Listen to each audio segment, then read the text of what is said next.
This story was sent in by a Redditor. This happened about 4 years ago, back when I was 16. My best friend, let's call him M, he and I had this ritual of going for evening walks around town. It was our way of unwinding, catching up, venting about school, or just talking.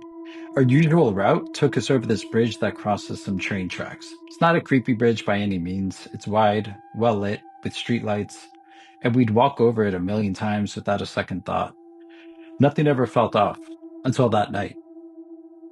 It was a cool summer evening, probably around 10 or 11 p.m. The sky was clear and it was quiet, like always. We were halfway across the bridge, mid conversation, when one of the streetlights above us started flickering. Not a subtle flicker, but that aggressive, strobe like kind of flickering that makes you stop and look. And then it just died completely. The other lights stayed on, so it wasn't a power outage, just that one light right above us. Em and I stopped walking. We didn't say anything at first, just exchanged a glance until Em muttered, "Okay, that's creepy as fuck." But the air felt heavy. It wasn't just darker because of the light going out, it was like the atmosphere shifted. Like we'd crossed into some invisible line into a place we weren't supposed to be. My skin prickled, and I swear I felt eyes on me.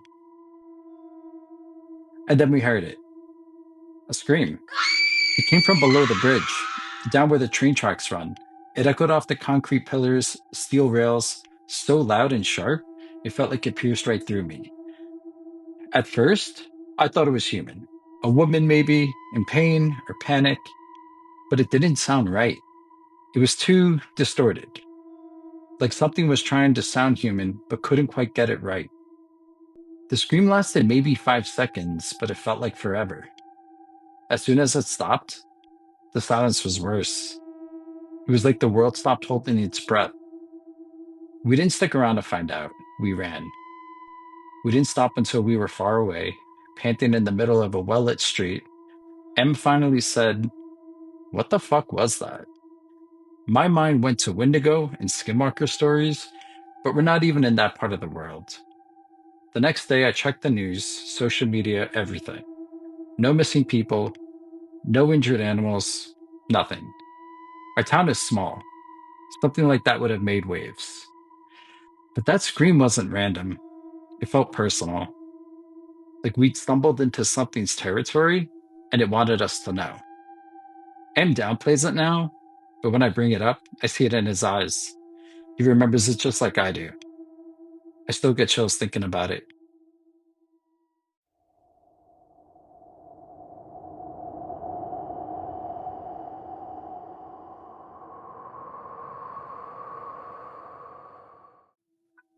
This story was sent in by a Redditor. Back in May 2024, I'd recently been let go to my job due to downsizing.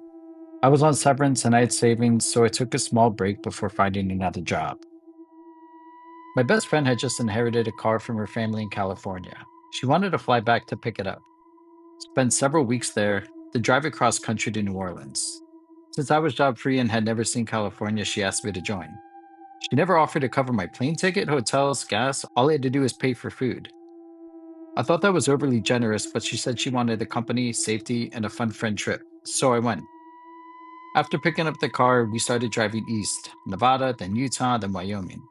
Right after crossing the border, we stopped for gas and snacks. My friend wanted photos at the Wyoming Welcome Center across the street. It was just there, only two cars in the diner across the road. She went to take pictures. I stayed in the car because I wasn't feeling well, but suddenly a man appeared behind her. He didn't call out, just stood there until she turned around. I sat up immediately. She gave me a subtle hand signal, so I grabbed my keys, the only weapon I had, and got out of the car. The man looked surprised to see me. He said he just wanted to take her picture by the Welcome to Wyoming sign. We could have said no, but you never know how someone might react. He had one hand in his pocket, and I couldn't tell if he was hiding something. So we agreed. My friend walked with him, making small talk. I followed close behind.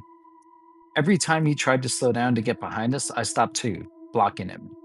He said he was on a business trip from Brazil, but his accent was Slavic. He said his coworkers were at the diner, but his car was parked at the Welcome Center instead. He was tense and fidgety.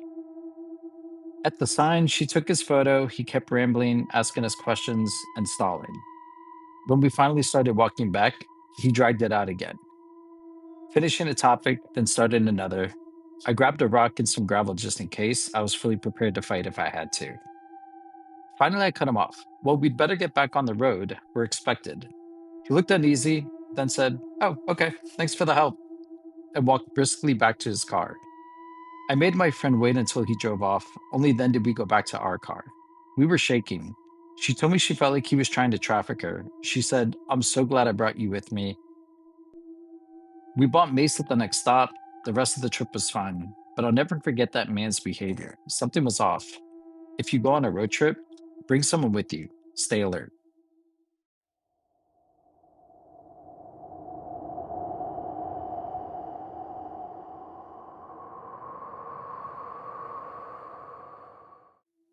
This story was sent in by a Redditor. I'm 21 now. My closest friends and I grew up together. We all went to the same K through 12 school, one big building in a rural county. It was summer. The school was basically empty. Nobody really goes there at night.